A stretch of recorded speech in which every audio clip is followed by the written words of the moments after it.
let me at this point bring in Mr. Ajitesh Basani, who's an Executive Director at ABS, the Acharya Bangalore Business School. Mr. Basani, both of you are younger, the youngest on this panel. So clearly technology comes naturally to you, right? I'm not saying it doesn't come to people like us. I may not be a teenager, but I'm a screenager. I do everything on a screen. So what are you doing at ABS to be able to use technology to create the right leadership at the institution? So when you put technology and leadership in one sentence, I'm only looking at administrators, directors, principals, heads. Students, we are always preaching about what students have to learn, what they have to do. I'll give you a small example. A couple of years ago, I managed to do a course on digital transformation strategy at Haas School of Business at Berkeley. The outcome of that course, I got scared. I was ridiculously scared because of where we are in the entire digital maturity of the organization, right? So the very first step is obviously in digital transformation. Is it business as usual, or are you being innovative and adaptive? So the spectrum is wide, and most institutions fall in the middle.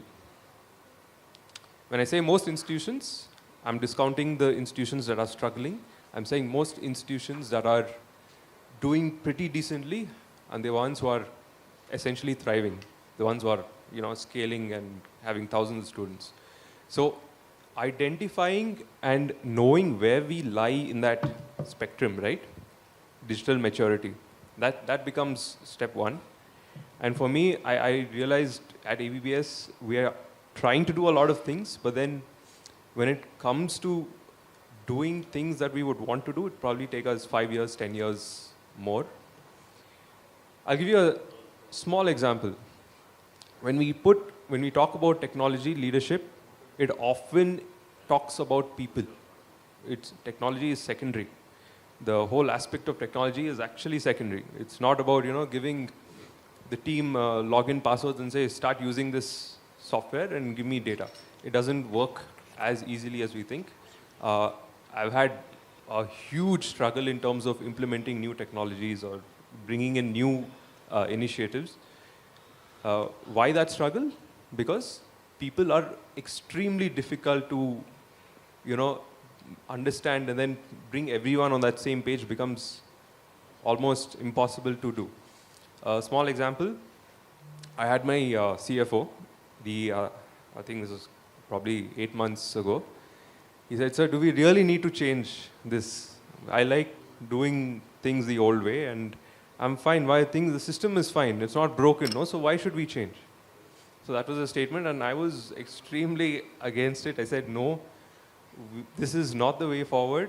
The way forward is a bit of struggle, a bit of understanding, experimenting, a bit of adapting, all of that. So nothing happens overnight. 6 months, 8 months of constant inputs, constant training helps the team grow, and there's no way around it. You can't say that, let me just bring in something new and then magic can't happen overnight. Thank you, Mr. Basani. Basani, your final comments. So nobody rated their institutions here. I thought, let me rate mine. Again, this is very relative, not comparing ourselves with any other institutions. I think we're a solid 5 on a scale of 10 in terms of where we are. Why am I saying solid 5? Because I know how much more effort is required in getting to that higher stages, number one. Immediate changes are all in systemic efficiencies. How can we identify those gaps and address those using technology?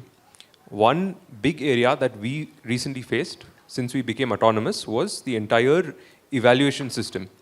If you integrate tech the right way, announcing results in a much more quicker manner, getting that downtime of result announcement can be, a huge impact in terms of what your institution is and its impact on students, right?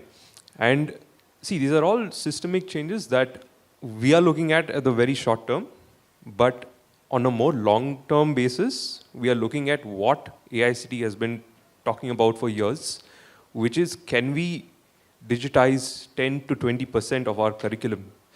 For instance, the MBA program has 104 odd credits. Can we take a portion of that and make it relevant, make it on the digital platforms? Why? Access, number one. The other thing, there are a lot of subjects that I know some students are here in the back, which you feel you don't need a teacher to teach you those subjects. I know there are difficult subjects like financial management where you need your professors to be there, but then there are many subjects which it can be done by themselves, learning by themselves. Thank you so much. I think this year, in the next 30 days, we are launching our ranking of India's universities on digital readiness and digital future.